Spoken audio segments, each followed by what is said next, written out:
Hey everyone, I just want to quickly go over the medical components that I keep in my classroom and as well as the other components that I keep in my classroom in case of an emergency. So this is a large medical bag. This is a belt with medical components in it. This is a plate carrier with bulletproof plates in it. And this is my documentation. So the first thing I'm going to do is go over what I would do in an emergency situation. So anytime we go into lockdown and I hear that fire alarm go off, we lock our classes down. The first thing that I'll do is just go ahead and calm my students down, make sure they know that we're in a lockdown. We're going to go to our hard corner in my classroom, and then I am going to go over and stand by the door, and I'm going to put on this bulletproof vest with my plates in it. So that's what I'm going to go over first. This is hanging right by my desk. It has AR 550 plates in the front, the back, and I don't have the side plates in right now for the purpose of this video, but I do also have side plates as well. On the plate carrier is a individual bleeding control kit with all the medical components I would need to treat a bleeding wound, as well as a quick access tourniquet. I also have a bunch of zip ties, that way in case somebody tries to get in my room or I see someone around campus that isn't supposed to be here and they need to be detained, we have that right there. So I would go ahead and put that on. I usually have my ID right here so I can ID myself, because if emergency personnel comes on campus and sees someone with a bulletproof vest on, they're obviously going to think what's going on with this. So I do have my ID card in there as well as an American flag. So that's the armor plated vest. Once I have the vest on, I would put this belt on. So I'm going to go over that real quick. This is a Crye Precision Riggers belt. So how this goes on is it just obviously unclips like that, and I would put it on like this. So let's go over what's in this. This also has zip ties in case I need to detain somebody. This pouch right here, which would be on my right, has clearly labeled tourniquets. So if I open that, first thing I have here is trauma shears. These are attached to a leash. That way if I need to treat a wound with any of the medical components in this belt, I can cut through clothing to get to that wound and also not lose those as well. This is a glass breaker, just in case I ever have to use this. If I come across, I do carry this in my truck, so if I ever come across a car accident and I'm wearing this, I can break glass or cut a seatbelt as well. In this pouch labeled tourniquets are 1, 2, 3, 4, 5 tourniquets and a Sharpie marker to write the time on those tourniquets as well. In the pouch labeled combat gauze, this is for packing wounds, so all the gauze I would need to pack wounds. In this, I have 1, 2, 3, 4, 5 combat gauzes to treat 5 patients or 5 wounds. I also have an emergency trauma dressing to wrap a wound, or 3 emergency trauma dressings to wrap wounds. I also have 2 pairs of gloves in case I don't have access to gloves. I always want gloves on if you're treating bleeding wounds, as well as I have 3 pairs of gloves, as well as something called gecko tape. Gecko tape is like medical tape. It is medical tape, but it's like duct tape of medical tape. So it will stick to skin that has blood on it, stuff like that. So that's good also for securing wounds or securing dressings. So I have enough right here to treat 5 wounds in that one pouch. In this pouch here,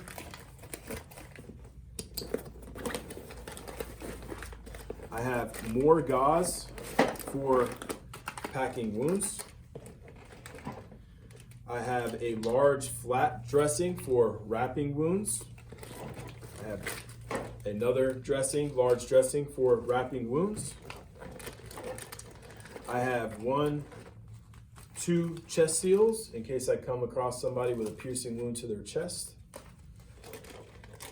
I have nasal pharyngeal airways case people are unconscious and we need to secure an airway. These go down their nose and helps us to secure an airway.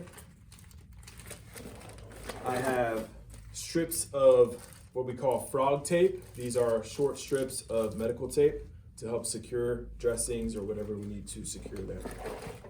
So that's all right there in that belt, and that's just extra medical gear in case we have a mass casualty event. So this belt, along with this bag that I'm about to go over, are at all of our big events at our school, whether they're athletic events or ceremonies, graduation ceremonies, whatever it is, this bag is down there, just in case, along with that belt. So this bag has a lot of stuff in it. This is just the pouch where I keep my cell phone. It's always good to have a cell phone with me in case I need to call 911. The first thing I would always do in an emergency situation is call 911. So I'm gonna start going over what's in the bag, what's on the outside of the bag, so that if anybody else needs to access it, they know what's in it. At the top pouch, right behind the clearly identifiable bleeding control patch, is a headlamp. So if we're at a game or if I come across a car accident and I need a headlamp, this lights up in red and it's a white floodlight as well. And then also we have a fireproof hood. It's called a balaclava. And I would just put that over my head if we have a fire or if I come across a car accident, I can be safe with that there. So that's in that top pouch right there. In the pouch just directly behind that, signified with the gray zip ties there, or the zippers. When you open this, you can automatically see what's in there. This is a triangle bandage, so we have a couple triangle bandages, 3 triangle bandages. If somebody hurts their arm, we can make a sling out of that. We can also do a bunch of different things with the triangle bandages there. So that's right when you open that pouch.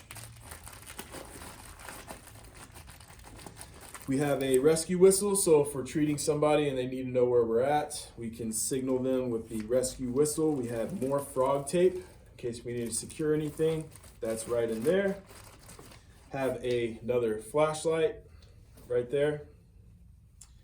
We have pin lights in here to check people's eyes. So I do have stuff in here to treat drug overdoses, so you can check people's eyes to see if their eyes are pinning. I would never do that with students, obviously, but you could do that with this bag if an emergency personnel shows up and they need equipment. Behind this is eye patches, so if somebody has an eye injury, let's say in a sporting event, and we need something to protect that eye, we can put that over that. I do have a easily identifiable vest. That way if I come across a car accident or if we're at the school and I need to identify myself, I can put that on. If it's dark out, we need to identify ourselves again. There are Kim lights in here. All you do is crack these lights and throw them out. If you're ever trying to show someone where you're at, it's right there. This hanging right here is a pulse ox. So if we're ever in a lockdown situation and we're with a student and we need to be checking their pulse, or if emergency personnel shows up and they need one of these, this is a Nonin pulse ox. This is approved by the only pulse ox that's approved by the United States Air Force for pilots to wear. So this measures the pulse ox, the blood saturation, all of that stuff, and it's available right here in this pouch here. If I turn this around, in this pouch right here, which is accessed through zippers, I have a medication pouch. So in this, there is Bayer aspirin in case somebody's having a heart attack. This is chewable aspirin, 81 milligrams, and I would give them 4 of these. I would never give this to a student. We never give students medication, but if somebody needs that, we can give that to them, swish it around in their mouth, get it in their gums, and that'll help with their heart attack. This is also something I would never give to a student, But if emergency personnel shows up and they need it for a drug overdose, or if I see someone on the street that's having a drug overdose, this is called Narcan. So this is a nasal spray. If somebody's overdosing on an opioid and you spray this up their nose, it brings them back. So I have 4 of these in this medical pouch right here. And just so everybody knows, no student has access to any of this stuff at any time.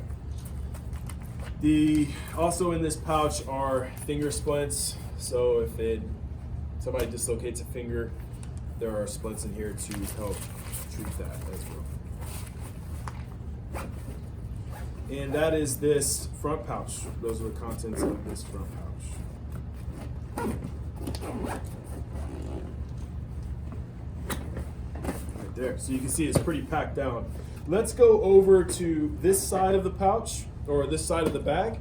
On this side of the bag are some extrication gloves. So these gloves are really heavy duty. You cannot cut through these gloves. So let's say there's a fire at the school or whatever. If I come across a car accident is really when I would use these. I would put these on and I wouldn't have big cuts on my hands. On this side of the bag, I have 2 readily accessible tourniquets. Tourniquets are for cutting off blood or circulation to the injured either arm or leg, and I would just be able to take that off. Once secured with a rubber band, I can just rip that off, or I can take this one off and cut off blood flow to a bleeding limb. Also on this side of the bag are tons of gloves. So if anybody's around me and they're helping me out, I always want them to have gloves on as well. If you're treating someone who's bleeding, or just anyone at any time, you want to be wearing gloves.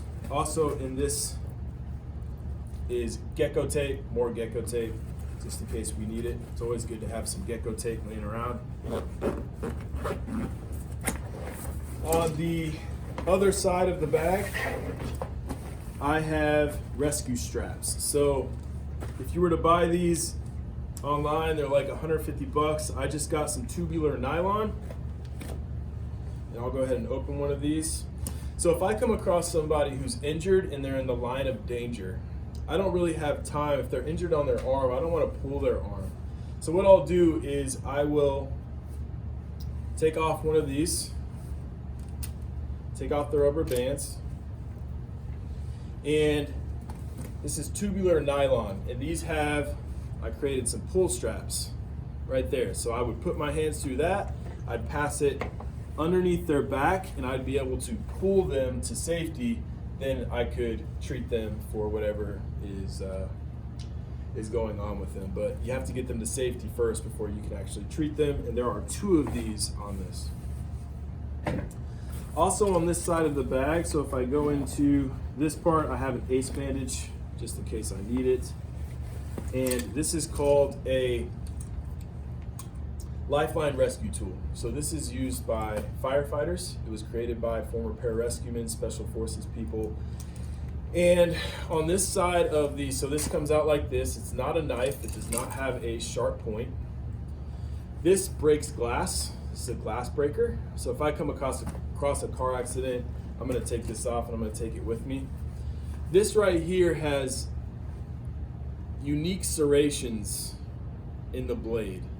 And what this allows you to do is it allows you to cut through tinted glass. At our school, we have a lot of tinted glass.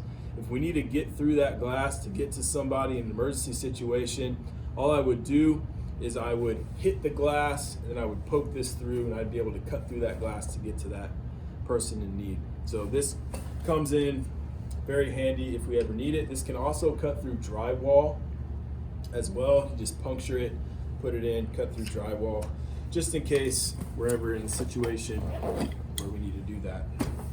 Let's go back to the front of the bag. On the front of the bag are trauma shears secured with a rubber band. I would just rip these off, and another leash. That way I don't lose those trauma shears. Also in the front pouch here, which I had to add to the bag, this is what's called a pocket BVM. I'll go over that in a second. But first, I have a laminated small emergency map of our school. That way I know the color of the hallways to tell emergency personnel, or I can hand this off to emergency personnel, so that way they can see what room people are in, how to get there, all of that stuff. And then I have 2 more gecko tapes, just in case. It's always good to have gecko tape. This is a pocket BVM, so if somebody is not breathing and we need to give them rescue breaths, this just opens like this.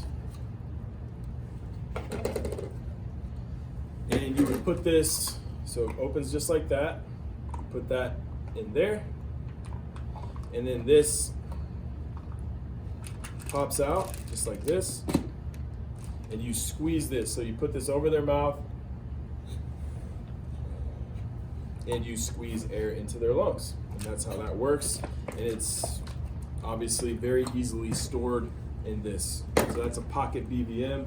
It's a one-time use thing, but very easy or very handy to have in an emergency situation. Directly behind this pouch, which can be identified with the red zippers, is a pelvic sling. So if somebody has fractured their pelvis, they're gonna bleed out. And this is kind of like a belt. You just place it underneath them and apply a pelvic sling, and it kind of brings that pelvis back together. You do need training in order to use this, but if a pelvis is fractured, that person can bleed out. So you need to bring that pelvis back together, and this allows you to do that. Behind that are quick litters.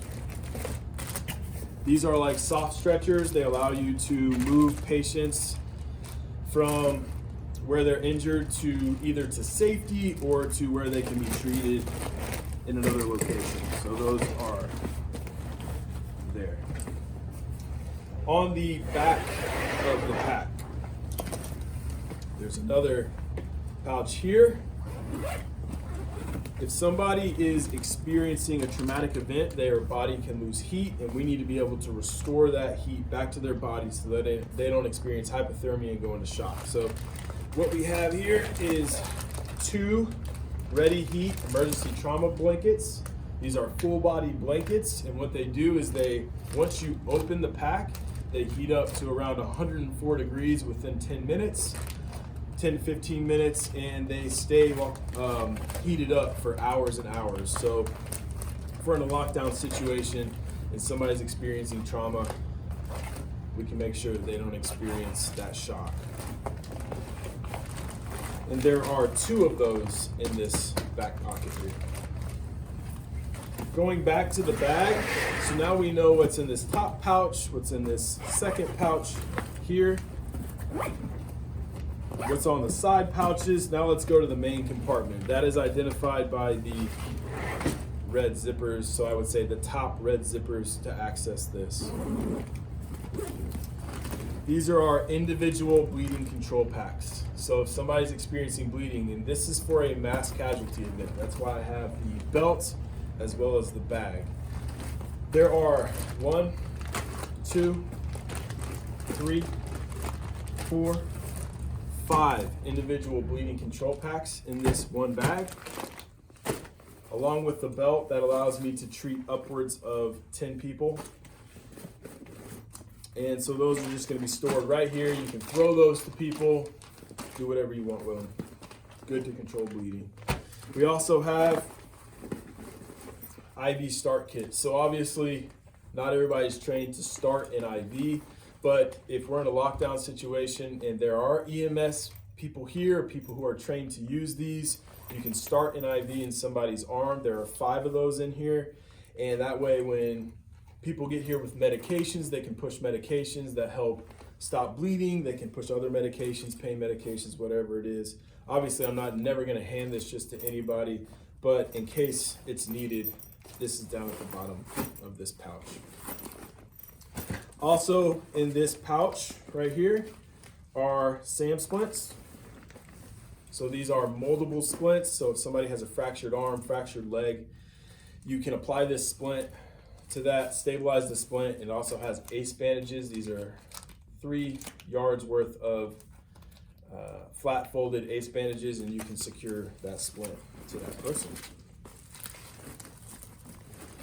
So that is the contents of this bag. And this bag is at all of the big events at our school. It is kept in my room during the day. I do take it at night just in case I need it on the road, but good stuff to have. I do also want to explain these carabiners here.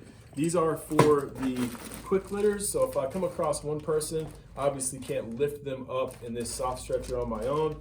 So what I would do is I would take these carabiners and I would attach it to the end, and then I would bring this quick litter up between their legs if I could and attach that, and then I would be able to more easily drag them and carry them on my own with this.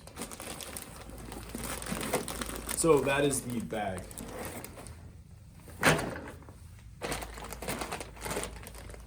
Now, so we have our bag, we have our belt, I have the plate carrier, and now I have my documentation. So if I'm in my classroom, I have my emergency crisis folder with my map as well. I have all of my class roster. That way I can make sure to know who is with me and make sure to always have people accounted for at all times. Inside of my clear clipboard here, I have same thing that's in our workrooms. I have patient identification bracelets where I just write the person's name on there. That way they're always easily identifiable by emergency medical personnel. I can also write known allergies and everything on this bracelet as well. But I also have patient information cards. These are fashioned after the military's TCCC cards, that's Tactical Combat Casualty Care. And what these have on them is patient name, biological sex, date, known allergies, emergency contact name, emergency contact number. We have our mechanism of injury right there, whether it's a gunshot wound, a stab wound, an electrical injury, a fall, a fractured limb, an eye injury, whatever it is, a drug overdose, we can put that right there. This right here is for our tourniquets, for us to identify where we place those tourniquets and also the time we put those tourniquets on. That's important. Down here, we can mark off all the treatments that we had, whether we put a tourniquet on, whether we packed a wound with hemostatic gauze, the pressure dressing, splints. We can put hypothermia treatments on there. We can also put whether or not we gave a chest seal or any medications. Obviously, we're not giving medications to students, but we can hand this off and the EMS can fill this out as well. On the back, this is for the pulse ox. So this is pulse ox information. In this bag, we do have a pulse ox, so we could actually fill this out. If we're in a lockdown situation, we could write the time and be tracking their vital signs that way, which would be very helpful. We can write additional notes down here. And finally, I would put my name, my last four, that way I can identify myself as the person who treated that person. Again, this stuff is kept in my room during the day. It's kept at our large events at our school. That way we can be prepared the best way we possibly can for an emergency situation. But again, we always want to call 911. We always want the professionals to get here as fast as possible to help us out in treating the people at our school as well as the people who attend our events.